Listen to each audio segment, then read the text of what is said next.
like to turn in your Bibles to Matthew chapter 2. We're going to begin our study there this morning, Matthew chapter 2.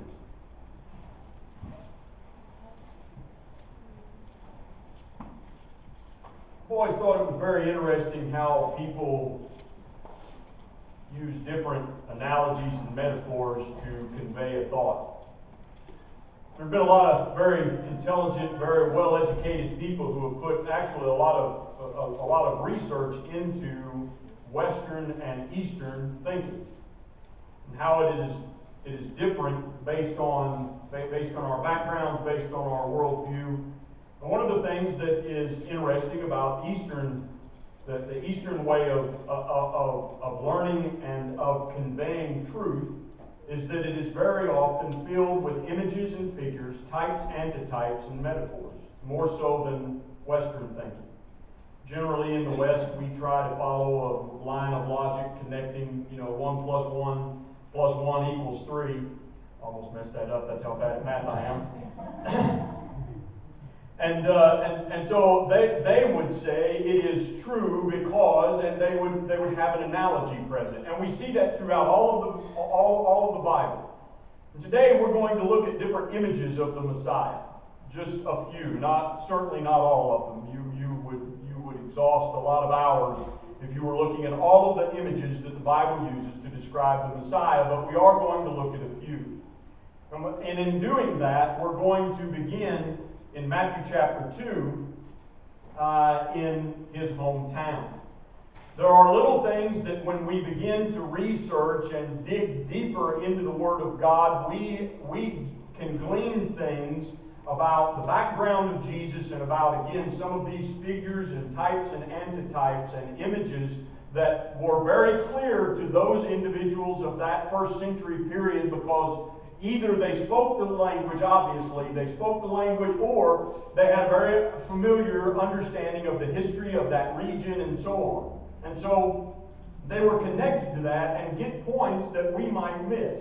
And this morning is an example of some of that. I want us to begin in the book of Matthew. Chapter 2 describes the birth of the events right after the birth of Jesus, but I want us to skip down beginning in verse 19 and read and notice something that is kind of an obscure point of verse 23 a little bit later on. But in verse 19, now when Herod was dead, behold, an angel of the Lord appeared in a dream to Joseph in Egypt, saying, Arise, take the young child and his mother and go to the land of Israel.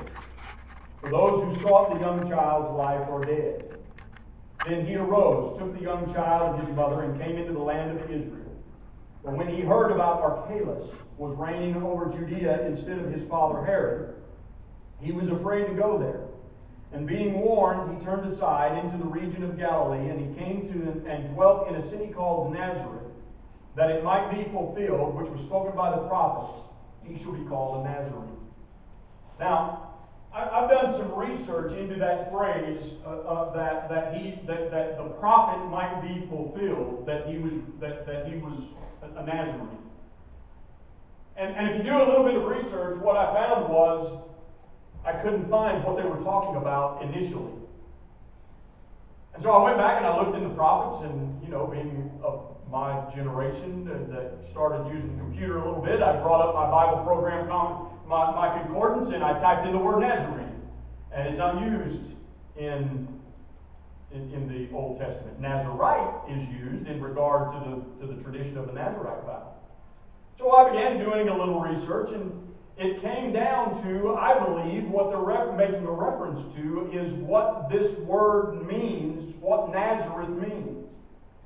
But it's important for us to recognize he went back to Nazareth, his family's hometown, for a specific region. Now you're going to have to wait just a moment to hear the punchline of that and hear why I believe that Nazareth is connected with this fulfillment and the name Nazareth is connected with it. We need to know a little bit about this town itself, and so I want to, as usual, you always get a history and geography lesson in my lessons. And so Galilee, if you will notice, is divided into two regions. You've got Upper Galilee, and that is the more mountainous country in the north, and then you have Lower Galilee. That's where Jesus was from. As a matter of fact, if you look right there at the end of that white arrow, is the little village at that time, now a town of about 7,000, made up predominantly of Greek Orthodox and Muslims, dwelling, surprisingly, side by side in relative peace anyway, most of the time. And it is there on the northern side of Mount Tabor. That's where Jesus grew up, there in Lower Galilee. That's where he spent after his birth in Bethlehem, the time for a few years in Egypt. When they came home, they skirted around Judea, indicating that they were probably headed back to Bethlehem, and ended up back in Nazareth. At the time, it was a village of about 300 people, and they were all from one family. I think most of us who grew up here in Appalachia can probably appreciate that. They were all from one family, generally. This is what Nazareth looks like now. This is a picture of it from the west, looking back toward the Sea of Galilee. Again, a city of about 7,000 now, quite a dense area at this point, but at the time, kind of a pretty sleepy village. You'll notice in the text that we read, beginning in verse 19, some of the kings of this region were mentioned, and that influenced Joseph and Mary's decision to come back, attempting to come back to Judea. That's where Bethlehem was. That was their ancestral home. They were there when Jesus was born for a census, and the requirement was you return to your ancestral home. Remember, Jesus was from the tribe of Judah. And so they had returned to that ancient region of Judah, even though the tribes were no longer administrated in that way. And so they returned to the south, to Judah, but hearing about the king. Well, this is the king that they're referring to, Archelaus. Archelaus became the king of Judea in 4 BC when his father Herod the Great died. About the time of Jesus' birth, and he ruled there from 4 BC until 6 AD, when obviously he was still in reign when they headed north. He had a brother by the name of Philip. As you'll notice, 4 BC becomes an important year. The year that Herod the Great died, his holdings were taken and divided amongst his sons. And so Philip ended up not a king, but what is known as a tetrarch of the region of Decapolis, of 10 cities up on the northeastern side of the Sea of Galilee. And a man by the name of Antipas in 4 BC became the ruler, or the king, of a region called Perea, which is on the east side of the Jordan River, and then Galilee. And so Herod Antipas was literally the king of Galilee all of Jesus' life. As a matter of fact, late in Jesus' life, he even stands trial before Herod Antipas. Pilate and some of the other leading rulers were trying to get rid of this political hot potato that was known as Jesus. They wanted somebody else to have to deal with this. And so in an effort to do so, Pilate says to Herod, in effect, Antipas, he's from your jurisdiction. You rule on this. What do you think about this? And so in 34 AD, of course, Jesus was crucified somewhere around 30 AD and ascended back to heaven. Antipas was the king until 34 AD. So, Antipas was the king all of Jesus' life. He's the only earthly king that Jesus remembered. The significance of that we'll show you in just a moment. And that is here in Sepphoris. Just a few miles away was Sepphoris, the capital of Galilee. From the time that Antipas became the king, he moved to Sepphoris, and he developed that city for the next about 20 years into the capital of Galilee, his home base. Now, that capital was moved to the city of Tiberias on the coast of the Sea of Galilee in 17 AD until about 52 AD. So later in the New Testament period, though, it comes back to Sepphoris. As a matter of fact, interestingly, after the destruction of Jerusalem in 70 AD, this was the capital of Judaism. They attempted to bring the Sanhedrin Council together here in Sepphoris, and it became one of the central places of Judaism after 70 AD destruction of Jerusalem. And so Sepphoris was a place, obviously, that was connected to the Greco-Roman culture. This is the amphitheater and some of the other buildings that are there now. A significant amount of archaeological work is done. But here's what is interesting. Sepphoris, the capital of Galilee, until 17 AD. So Jesus would have been about 20, 21 years old when it moved.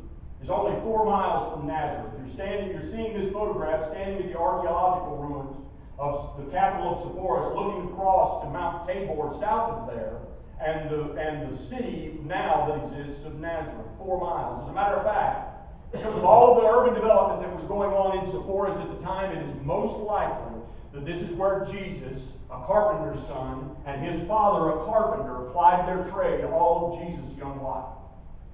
I mean, after all, there wouldn't have been a lot of building, and don't get lost on the word carpenter. What he really was a builder of all kinds. And there just wasn't going to be a whole lot of work to keep a builder alive in a village of 300 people that were all your relatives anyhow. You know how relatives are, they expect free labor. And so, not a lot of money to be made there. So what did they do? They plied their trade, very likely in Sepphoris. And so daily, Jesus was connected with the capital of Galilee. It's kind of an interesting moment when you know that history. Now, when at the end of his life, when he and Antipas come face to face in this trial, because they had grown up in the same city, in effect. And now here they stand in that fateful moment. And so, Jesus grows up in Nazareth all of his young life. And here's where I believe the prophecy is connected.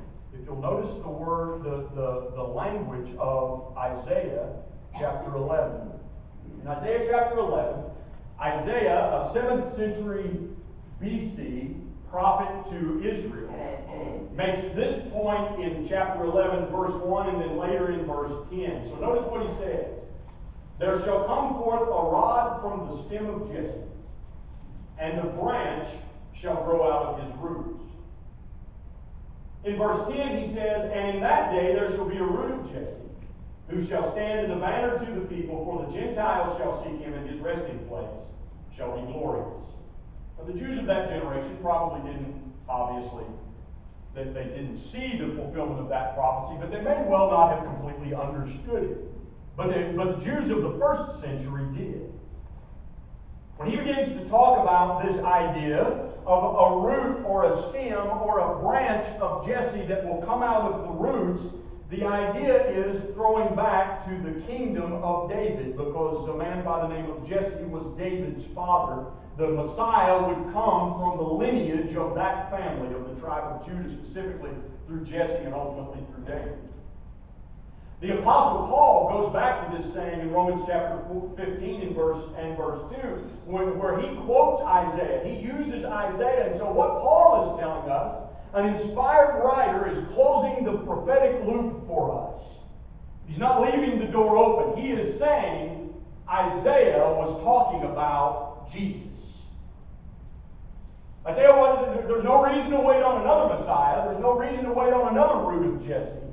Isaiah, Paul says, was talking about Jesus of Nazareth. And there is, again, significance to that.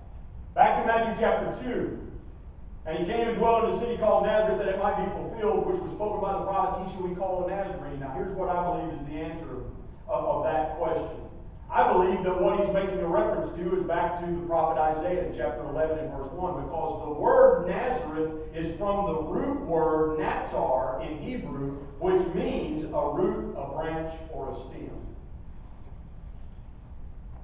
Somebody asked me one time that while I was still on active duty, I was in some faraway place and I bumped into somebody. As always goes with an American, I don't know whether you're in the military or not, if you're overseas and you bump into somebody, the first question is, when you find an American in a foreign country, where are you from? You want that home feeling, so where are you from? And I said, Jonesboro, Tennessee. Well, we get to talking a little bit. He said, well, who's that named after? And it dawned on me, I've lived in Jonesboro all my life, and I said, I guess some guy named Jones. To tell you the truth, that's all you're going to get out of me, really. My hometown. I heard somebody that just recently said they grew up in New York City and never been to Ellis Island or the Statue of Liberty. I guess that's kind of the way it goes. You don't go see the things that are closest to you. Well, Jesus was from Root Town, we would say, or Branch Town. Because in the Hebrew language, that's what that meant. And so when the text says in Matthew chapter 2, the the prophecy may be fulfilled that he was called a Nazarene. What I believe the reference there is back to Isaiah, that he would be a root of Jesse. The Hebrew language of the name Nazareth was that he was from a branch or from a root. And I think that's probably what that reference is, back to Isaiah chapter 11 and verse 1. In other words, this is the Messiah, and this is his hometown. And he is not named after the town, let me suggest. The town is named after him. Because this is the Messiah that is promised. Paul made that point in Romans chapter 15. We see similar imagery throughout Jesus' teaching. If you'll notice, for instance, in Luke chapter 13, verses 6 through 9, we see a similar language here as well when Jesus makes a reference to the fig tree. In Luke chapter 13, beginning in verse 6, he uses the parable of the barren fig tree. It says, a certain man had a fig tree planted in his vineyard, and he came seeking fruit on it and found none. Then he said to the keeper of his vineyard, look, for 3 years I have come seeking fruit on this fig tree, and find none. Cut it down. Why does it use up ground?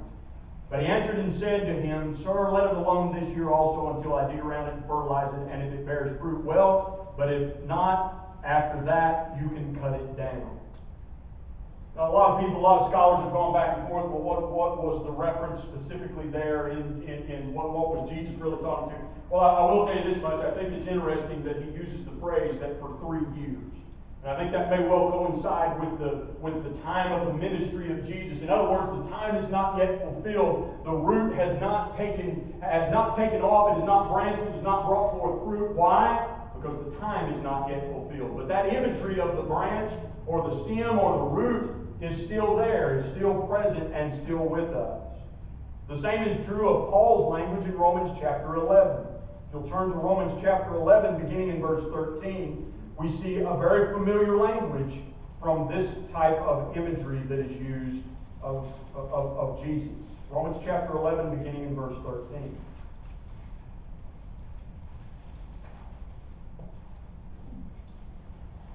And we're just going to read a few verses of this because Paul's line of thinking goes all the way to the end of the chapter, but I just want to demonstrate how Paul reaches back and uses this same language.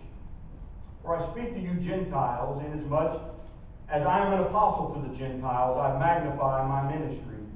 If by any means I may provoke to jealousy those who are my flesh and save some of them. For if they being cast away in the reconciling of the world, what will their acceptance be but life from the dead? For if the first fruit is holy, the lump is also holy. And if the root is holy, so are the branches. And if some of the branches were broken off, and you, being a wild olive tree, were grafted in among them, and with them became a partaker of the root and fatness of the olive tree. Do not boast against the branches, for if you do boast, remember that you do not support the root, but the root supports you. You will say then, branches were broken off that I might be grafted in. Well said. Because of unbelief, they were broken off, and you stand by faith. Do not be haughty, but fear. For if God did not spare the natural branches, he may not spare you either. Therefore consider the goodness and severity of God on those who fell. Severity, but toward you goodness, if you continue to his goodness. Otherwise, you also will be cut off.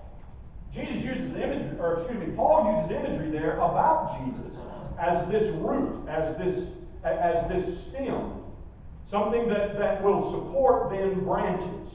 And there, as you can see from the Hebrew language or the Hebrew word natsar, it's similar. A branch and a root are very similar. If you were to look at that language, those words would be very close to one another because they're from the same root word. But Paul, in effect, is trying to describe to the Gentiles that you're just as much a part of this as the Jews are. You have the same promises that are given to that were given to the Jews through this Messiah, the root of Jesse, the prophecy of Isaiah, the great Nazarene. You're given this promise as well. It's just that you were grafted in. When I was a kid, my grandfather was a pretty talented grafter. And I didn't get it. I wasn't paying attention like a lot of things. But I can remember my grandfather taking some kind of compound and some tape and his pocket knife. That was it. And he could whittle those branches that had been broken off just right. And he would notch the root. He'd put it all together, tie a little bit of string around it, and pretty soon, guess what would happen to that branch? It would take off. Having done it properly, it would produce fruit. Kind of an amazing thing when you stop and think about it. You know, we are amazed by humans being able to reattach a limb. My granddad was doing it a long time ago with a pocket knife. He could take that limb and put it back on that tree and make fruit come back from it. I've always thought that was a pretty amazing thing. That's the imagery that Paul is using. You as Gentiles, he says, are being grafted in. But a grafted branch can be cut off just like a natural branch, if indeed you won't follow God. So again, there is the familiarity of that image of the branch and of the root and then of the branches. And then finally, I want to notice the imagery of John chapter 15, where Jesus describes the imagery of the vine and the branches.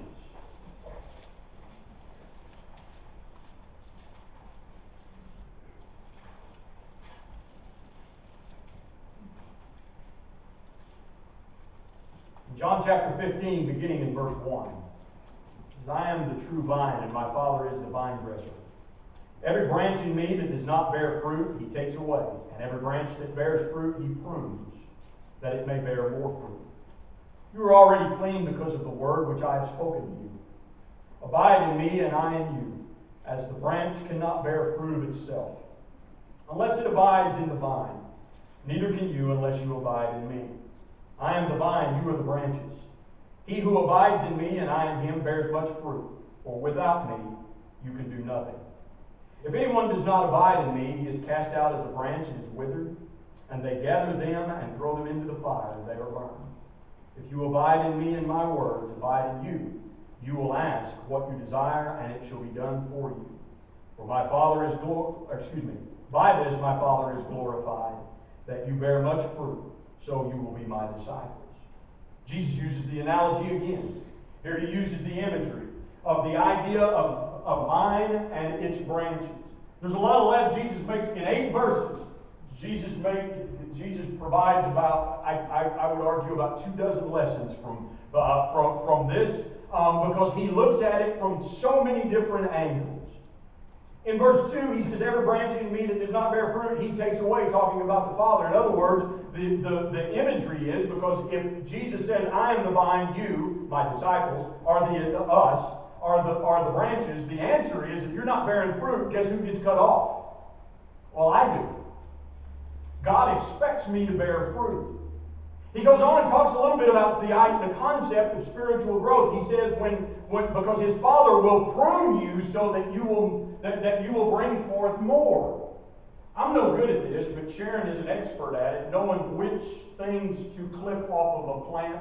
I have trouble identifying plants from weeds, and so sometimes if I'm with a weed eater, you got to give me some careful instructions, because I'm just going to run it right down to the baseboard of the house. And so, but she knows which ones need to be taken off of there. And she understands why, too, because if you take that one and you prune it a little bit, ultimately the plant thrives.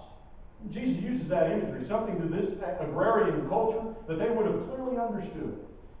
They would have completely gotten that. That I think is probably the image of all of the temptation and all the problems and all of the trials that Christians face. That's training. God is pruning us when we go through that. When we discipline ourselves to remove things out of our lives. When God helps us defeat the forces of temptation and those things that are unrighteous, and brings us more in line with the image of his Son, because after all, what does a branch look like? A branch is going to bear an exact resemblance of the tree from which it came. And then he gives us a word about abiding in him, that we can't do it on our own. That we can't abide separate from the vine. When the branch comes off, the branch withers and dies. So he continues in that imagery. And finally, for the remainder of our time this morning, I want us to turn to Matthew chapter 18.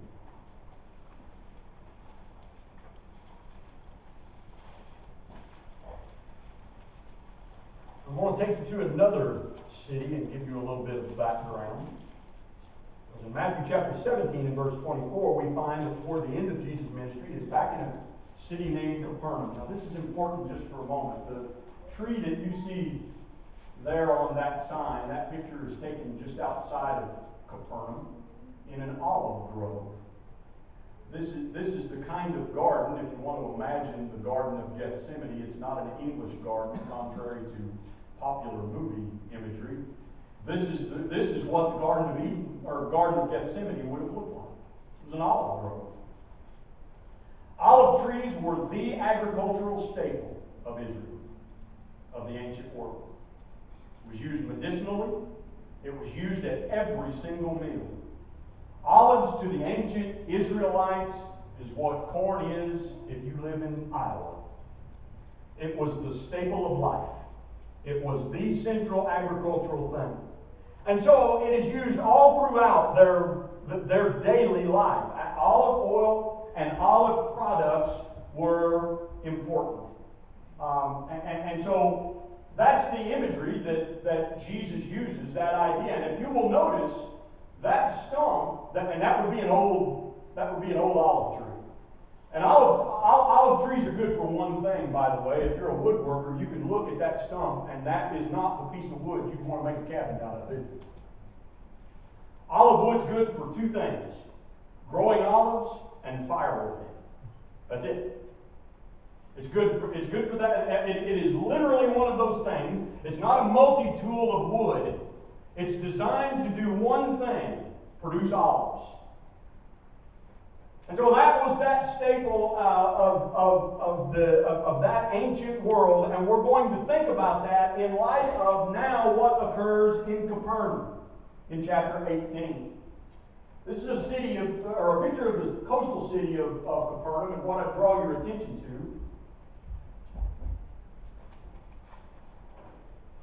is this structure right here. The top of that structure, we'll come back to that in a minute. This is that same structure. The top of that structure is dated back to about the 2nd or 3rd century AD. But the foundation right there in Capernaum is dated back to the 1st century AD. If you'll recall, the Jews of Capernaum told Jesus about a centurion, a Roman centurion, that was good enough for them that he had built us a synagogue. That is the foundation of that synagogue that centurion built. It was built out of a stone known as basalt because that was one of the great commodities of that region of Capernaum. And so when Jesus is going to use the imagery, it would be better for a millstone to be hung around your neck. Capernaum in the ancient world was the millstone capital of the ancient world because of the basalt. It was to millstones what Pittsburgh used to be to steel. The millstones of the ancient world came from there because millstones were critical to pressing olives. This is one form of an olive press. And so you've got a big tub here and a great big old heavy stone made out of basalt that was made right there around Capernaum. And a wooden shaft would have been put through that, as you can see in the sprocket right back there, and some small animal of burden, a donkey or probably 2 or 3 young kids, would have been hooked to that thing, and they would have pushed it around and squished those olives down into nothing. And then they would have been placed in bags and stacked up. This is another form of an olive press. What was left would have been packed in those bags, stacked up, and heavy stones put on it, and the olive oil ran down that little ramp right there into a reservoir, and that's where it would have been collected. And I want you to think about that imagery in just a moment as we think about what Jesus would go through late in his life. But here in Capernaum, with all of that imagery around him, he has asked a question of his disciples in regard to who would be the greatest, verse 1, who would be the greatest in the kingdom of heaven? Who would be the greatest in the kingdom of heaven? Jesus' response is that he calls a child to him. And he says in verse 3, assuredly, I say to you, unless you are converted and become as little children, you will by no means enter the kingdom of heaven. Therefore, whoever humbles himself as this little child is the greatest in the kingdom of heaven. I think it's important to recognize what Jesus is not saying. It's not that being sinless is not important. I believe that it is. I think that's what God calls us to do, is without sin. But that's not what he's saying here. He's considering attitude, not how many sins you have on your record. And when he brings a child and uses the child of an example, it's not the example of being sinless. It's the example of being humble. He's responding to this question. And he's saying to them, as a result of this, if you want to enter the kingdom of heaven, here's what you have to be. You have to be the image. And then he goes on, and he uses this image in verse 6. Whoever causes one of these little ones who believe in me to sin, it would be better if him for a millstone were hung around his neck, and he were drowned in the depth of the sea. That was meant to scare them to death. They're right there on the edge of the Sea of Galilee. All of those millstones are sitting around in the foundries or in the factories of Capernaum, and it was literally meant to scare them to death. The imagery connected to the olive trade was meant to scare them to death. Jews were not natural-born sailors. As a matter of fact, there were only a few times in ancient history when the Jews even had any boats on the water other than the Sea of Galilee for commercial fishing. And they used to refer to the depths of the sea as Sheol. We would say hell. It scared them to death.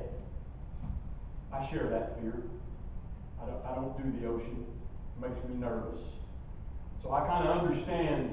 I understand the trepidation when Jesus says, if you would have caused one of these small ones to stumble or to be an offense or to stop them from seeking God because of your arrogance about who will be first in the kingdom of God, you would have been literally, you'd be better off if somebody were to take one of these and throw you into Sheol. And then the last image that I want to leave you with is the image of the garden. Jesus, in the last days of his life, in the last hours before he was executed, Jesus is faced with the worst moment of his life. Jesus has a crushing oppression upon him. It would be like that olive press. That's the kind of imagery that I want you to take with you of the trepidation and the anxiety that Jesus experienced, that it pressed down upon him. That's another image of the Messiah that we need to take with us. Not that just he was the root, but he was also the fruit of that tree. He was what was offered. He was what the life was pressed out of. And this is why he was under such pressing anxiety. Is number one, because he was undeserving. In in Luke chapter 23, we find that fact out. In Luke chapter 23, in verses 33 to 43, we understand and we can see the example that Jesus was undeserving. He went voluntarily, and he went because of my sin, and I would encourage you to take that personally. It's always easy when we're in this together, don't you think? Because I can always look at you and say, because really, you're worse off than I am. So if it's we, you get to share. It makes it a little bit easier on me. In this imagery, we need to take it personally. Jesus didn't die for us; he died for me.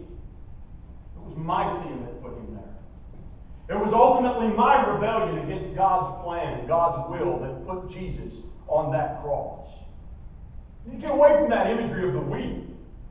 I did it. It's my fault. And he was undeserving.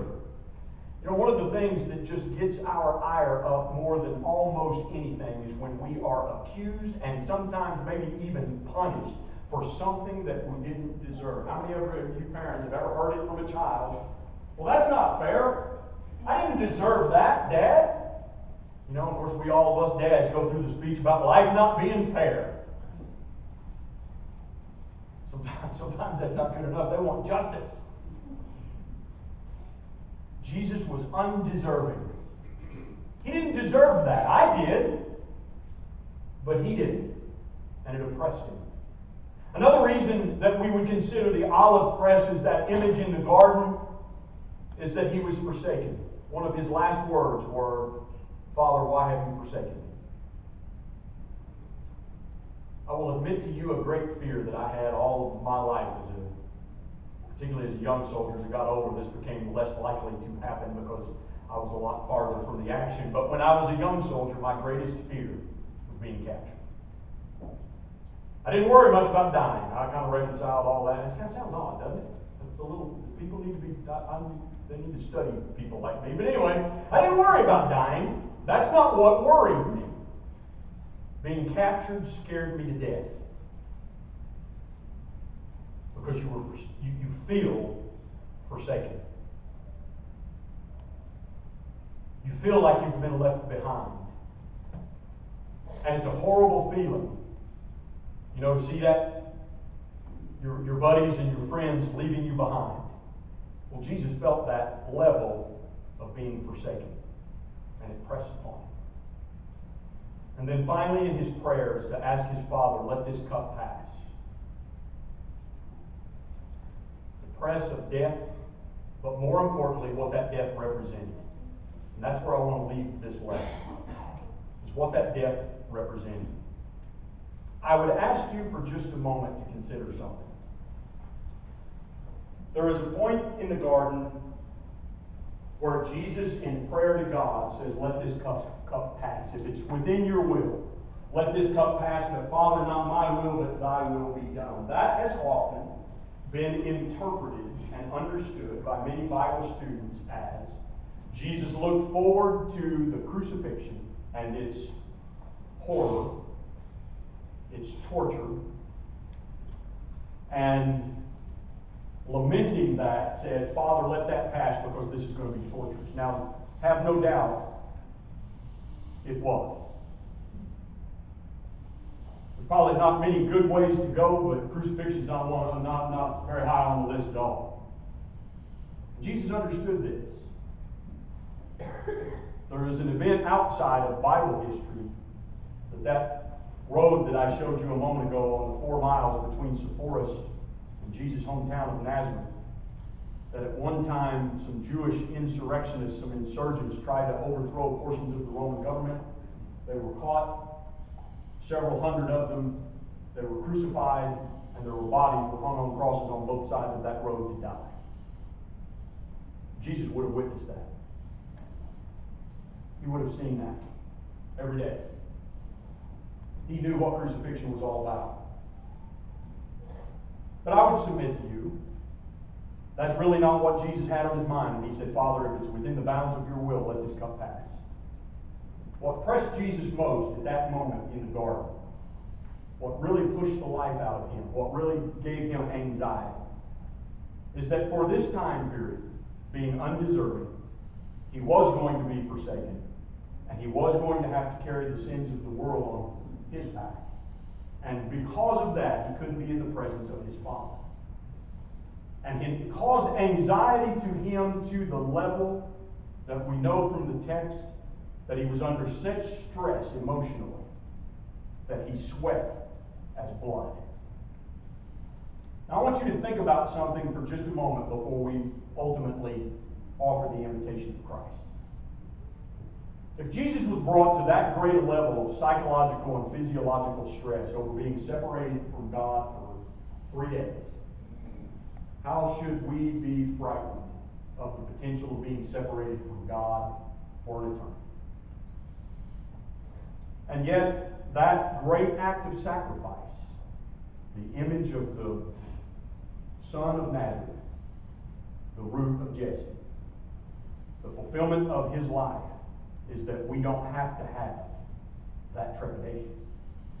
We don't ever have to get to the point that we have that fear. We can get beyond that and have a hope of salvation through his sacrifice.